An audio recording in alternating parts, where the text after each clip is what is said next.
Assalamualaikum warahmatullahi wabarakatuh. Jumpa lagi dengan saya di channel Perwujud Miko. Kali ini saya akan melanjutkan konten saya ya tentang AI yang paling recommended.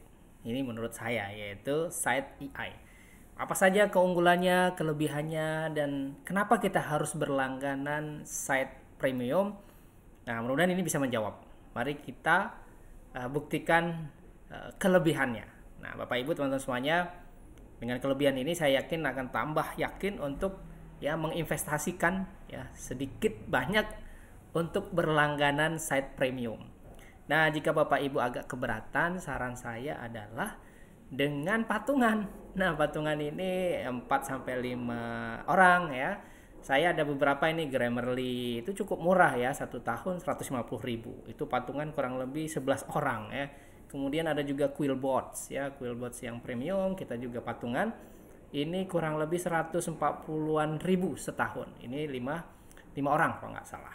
Nah, tentu dengan site ini jika keberatan dengan annual langganannya, tahunannya, mungkin Bapak Ibu teman-teman semua bisa menggunakan cara tadi alternatifnya dengan patungan. Nah, apa saja ini kelebihan dan kenapa kita harus ya berlangganan site premium? Mari kita coba dan kita praktiskan masing-masing kelebihannya. Yang pertama, di site di halaman depan sini, versi gratis atau versi yang berbayar kurang lebih sama. Ya, jika Bapak Ibu ingin yang trial yang 7 hari juga bisa dipraktekkan dengan ini sehingga meyakinkan untuk bisa berlangganan yang site premium. Di sini ada menu search, ya, search by title, authors, keywords maupun DOI ya. Nah, ini langsung saja ke variabel, ke topik ya. Karena kalau saya dalam bidang sosial, yaitu khususnya bidang ekonomi, ya ekonomi lebih turun lagi adalah manajemen lebih turun lagi adalah human resource. Maka saya ketik di sini tentang penelitian saya happiness ya, at work. Nah, kita ketik ya artikel mana saja ya yang meneliti ya tentang variabel ini ya. Kita coba search. Nah, kita akan lihat di sini kelebihan ya, sehingga kenapa sih kita harus berlangganan. Nah, kita lihat. Pertama ya, meskipun beberapa fitur itu juga relatif sama, tapi ada keunggulan. Salah satu keunggulan yang mungkin ya beberapa AI lain itu tidak mengakomodir ya, yaitu Bapak Ibu dan teman-teman semua itu di bagian section ini ya, itu di bagian jenis type ini kita bisa langsung ya mencari, mentelusuri artikel-artikel mana yang mempublish sebagai pendukung ya, yang kontras bertolak belakang atau hanya mention, menyebutkan saja. Nah, ini akan lebih memudahkan. Nah, sebelum ke sana kita mulai dari awal ya. Ini di menu filter authors. Saya kira authors tidak begitu relevan ya, biasanya kita biarkan saja. Untuk tahun publikasi, nah kita batasi kalau umpamanya 5 tahun ke belakang berarti 2019 lah ya, sampai 2024. Oke, sampai 2024 ada berapa?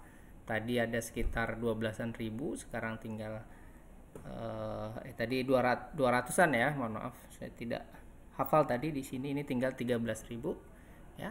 Nah, sini 5 tahun ke belakang sudah bisa kita filter. Ini beberapa bukan AI pun juga sudah bisa, seperti GS, Google Scholar, dan search engine yang lain itu juga bisa. Nah, di section ini kita juga bisa memilih ya bagian mana saja ya yang kita inginkan di bagian pendahuluannya, metodenya, hasilnya, atau diskusinya. Ya, saya kira kita biarkan saja. Nah, di sini yang tadi saya sebutkan di awal tadi adalah saya ingin mencari yang supporting. Atau sebaliknya, ini hipotesis tidak didukung nih Bapak Ibu teman-teman semua.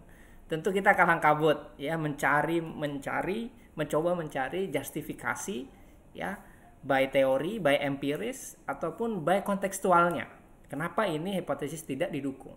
Apakah sampelnya, apakah metode yang kita gunakan ya, atau yang lain kontekstualnya. Mungkin tidak relevan ini variabel ini untuk konteks ini atau untuk konteks ini, hanya cocok untuk konteks ini gitu ya. Nah, kita ambil yang supporting saja. Bapak Ibu teman-teman semua juga bisa ya mencari yang kontras tadi. Ya, ini hanya sampel saja. Mengerucut menjadi 977. Yang tadi sekitar 13.000 ya. Itu mengerucut menjadi 977 result ya, hasil. Nah, ini kalau kita ingin sebaliknya lagi ya, atau ini ya, kita coba yang kontras saja Bapak Ibu teman-teman. Nah, ini. Nah, ini ada 136. Ya, kalau tadi lebih banyak supportingnya, kalau ini ada 136. Tentu lebih kecil. Ya, lebih kecil yang kontras ketimbang dibandingkan yang support tadi. Nah, kita ambil yang kontras. Mungkin ini yang lebih menyulitkan ya bagi Bapak Ibu teman-teman semua untuk mencari justifikasi kenapa ini bertolak belakang. Ya, tidak sesuai atau tidak didukung sama empiris sebelumnya. Nah, sebelah di type ini adalah citation, ini kita biarkan. Kemudian jurnalnya juga kita biarkan. Mungkin kalau Bapak Ibu ingin mentelusuri yang lebih fokus ke topics, yaitu kalau saya berarti ke economics-nya, maka kita bisa akan pilih ya, bisa pilih ya, jangan-jangan ada yang lebih non ekonomik ya.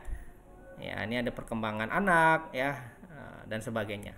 Nah, ini justifikasi oleh users, pengguna. Afiliasi ini kita biarkan saja ya. Tipe publikasi kita pilih yang artikel ya, ada 124. Nah, ya, menjadi mengerucut lagi. Kemudian topiknya, nah ya, kalau tadi nama jurnal, di sini adalah topik psikologi ya, sosial psikologi ya, kita pilih 2 ya. Ini karena saya bidang sosial, kita pilih topiknya bidang sini. Nah, yang lain saya kira kita biarkan ya.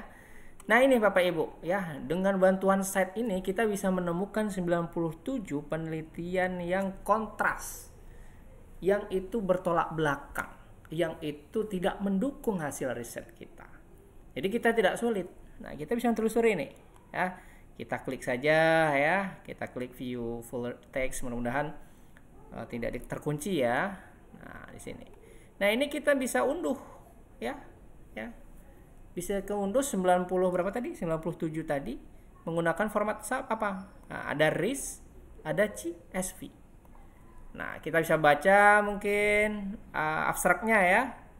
Coba kita lihat show abstract. Nah, di sini banyak Bapak Ibu. Nah, kita klik show abstract tadi, kita tampilkan. Nah, tinggal klik Ctrl F ya.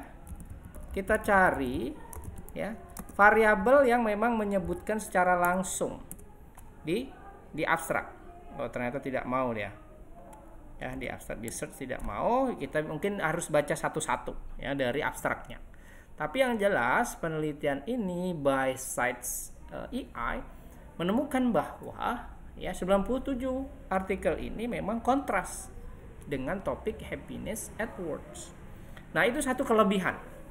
Nah, saya tunggu Bapak Ibu mencoba kelebihan ini ya, supporting, contrast, dan mention menggunakan Site EI. Saya yakin ya, baik itu di pendahuluan, di literatur, dan di diskusi yang utama ini yang sering diperhatikan oleh reviewer ya, apalagi Scopus, itu kita bisa menekankan lebih banyak, bisa menjadi amunisi kita untuk membangun gaps apa, penelitian apa yang belum selesai, dan kenapa ini harus diselesaikan ya. Saya tunggu komen Bapak Ibu di bawah ya, dengan membuktikan kelebihan Site EI ini. See you on next konteks berikutnya. Assalamualaikum warahmatullahi wabarakatuh.